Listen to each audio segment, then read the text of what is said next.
I just wanted to show you my Hawk 250, the things I did to it, and if I can, I will leave the links to all these parts in the description. I bought this bike used. It's the Hawk 250, the black one.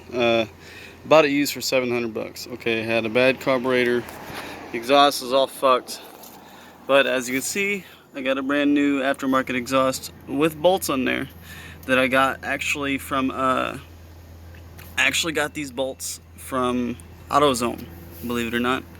So they actually fit. This is an aftermarket exhaust. Cost me about 90 bucks, something like that. It doesn't fit to the old mount. It actually fits to this mount right here. And the bolts it comes with and all that, it should fit. Okay, and obviously wires that were around the exhaust in the back, I wrapped with I put this stuff around it, the heat protective. The back brake didn't work, but obviously I got the back brake to work. I replaced the front tire to this tire. I will leave a link to the description on it. I got it on Amazon. It's a 80 by 100 21 rim. So the rim size is 21, and I got an 80 by 100, and it's this kind of tire. It's like a 50-50, 50 road and 50 off-road. I'll leave the description for this carburetor, new carburetor I got. I deleted the air box. There was no use for that. You can probably do the same to yours. I put this air filter that came with the carburetor on there. It's very hard where I'm at to find, I can't tell you exactly what main jet to put in your carburetor, because that just depends on where you live. I live in Texas, and I got a either 110 or a 115 main jet on mine, and it still doesn't run absolutely perfect, but it runs good enough for now. I change the oil whenever I feel like it needs it. The kickstart, I put that on there, or it was on there. I took it off because it was just getting in the way, and then I lost it. So eventually I need to get another one of these, which won't be hard. I'm sure I can get an aftermarket one fairly easily. You're supposed to put like, I believe it's 15 weight 40 motorcycle engine oil in this engine, but I put I believe 10 weight 40, just because that's what I have. And if you're gonna do that too, I would recommend just letting the bike warm up for about 2 to 5 minutes, depending on how cold it is outside where you're at. If it's cold outside where you're at, I'd leave it running for at least 4 or 5 minutes. That's my best recommendation. Other than that, the back tire is still stock. I replaced the 2 sprockets.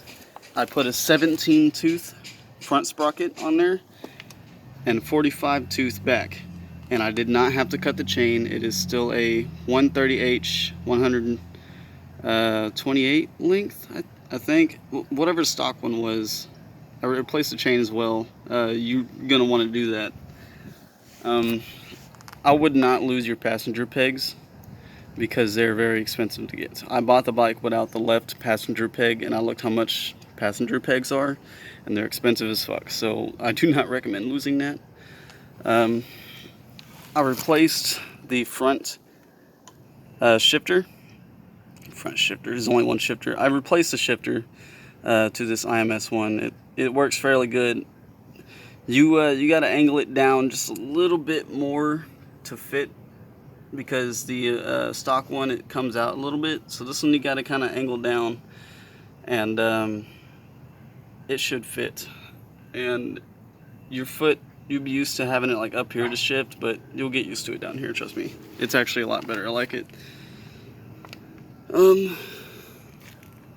You don't need bolts on these for some reason. The people before me, they put bolts on these, but these are literally for like cushions. Okay, on the other side of these bolts that are sticking out here, they just go into these little things right here. They don't screw in, they just literally slide in. They don't lock in place or anything. They got rubber around them right on the edges of them. So they're literally just for cushions, for holding like the sprocket in place. The thing that actually holds this back sprocket in place is little, if you can see, is that little clip back there. Is that little clip down there when you take the tire off. That's what actually holds down. And I was able to get it off with a pair of needle nose pliers without breaking it or bending it too much, and it worked just fine. So if you don't have a special tool for that, just use a pair of needle nose pliers and it'll work. Obviously I put spoke covers on them, nothing special. I repurposed the old the thing that was on front, that thing up there. I repurposed it and zip tied it over the battery to kind of help it from getting too much water on it and stuff, which doesn't help a lot, but it helps a little bit. Plus it makes the bike look a little bit better, since there's no fenders on it or anything. It came with that, but I would take them off anyways because I kind of like the naked look. But what I'm going to do to it, however, one, obviously I'm going to get a different one of these. This is, my best friend just gave me this, so I just put it on there. I kind of like it. It doesn't match the aesthetic of the bike, which I want to be black and red, but still it works. The lights, I always keep them on, because if you didn't know, it's, at least in Texas, it's illegal to not have your motorcycle lights on while you're riding it. For some reason, the Hawk 250 has an option to turn lights on and off. I just keep them on all the time. There's a few problems with the horn.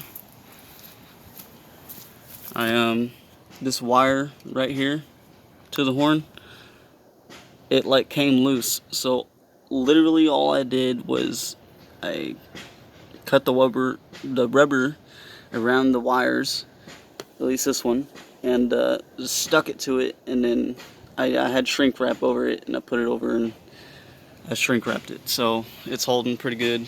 Horn still works, all good, that stuff, all the lights work. So things I'm planning on doing with it, I want to take this off and replace it. I already cut the front of it off here. I think it looks kind of cool that way, to be honest.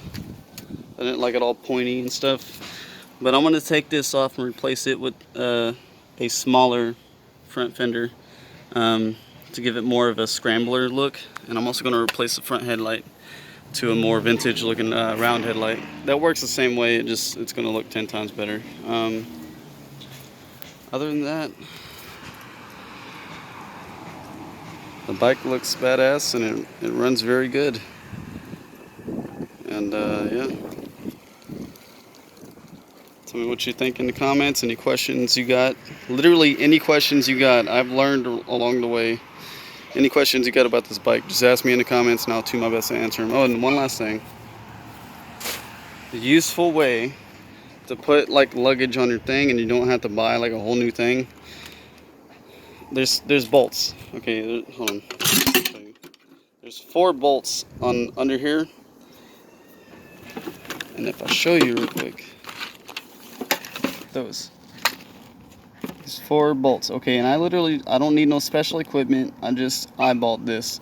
I drilled 4 holes in the bottom of this ammo box, and I eyeballed every single one of them. And I was able to bolt this to the bike. You can see that's not going anywhere. And you can also lock it if you would like. But I recommend, this hole starts here, right? And you kind of drill a hole down here and try to file that a little bit. Cut the thing right here just so you can get that small piece of metal there. And then once you close it, you lift this up, pull it, and you put a lock right through there, and it locks it. No one can get in. No one can just take it off the bike because you know it's bolted from the inside, and it's waterproof. So if you want to go to your local Army surplus store somewhere, and you can buy one of these for fairly cheap. eventually I'm planning on making a mount that'll extend over here and like hang over like that, so I can have 2 ammo boxes, or 1 ammo box on each side, so I have a little bit more playroom. But for now, this is doing me pretty good. Other than that, I'll carry a backpack around, stuff like that. But yeah, that's the bike. I'm planning on getting another mount, and I want to put square mirrors on it. These mirrors I just don't like, and the other one, it was broken, so that's the only reason. As long as you got one on there, you're good, at least legally. Alright, but that's my Hawk 250. I also, by the way, I know I keep going on, I only put premium fuel in it. Do not put standard regular gasoline in it if you want it to last a long time, because it'll work, it'll do what it's supposed to do, but as you can see right here, if I can find it, yeah, there, you want to put, this is right here, give me a second, let it focus, come on, 87 octane or higher gas, okay, unleaded. Don't put anything below 87. I always put 90, or I put like 89 or 93 depending on what gas station I go to in mine, and it takes about $5 for 93 to fill up the tank. So it's starting to rain out here. Alright, it's starting to rain out here, so I'm gonna go ahead and put that over the bike and go inside. But yeah, if you got any questions in the comments, let me know and I'll answer them the best I can. Thank you.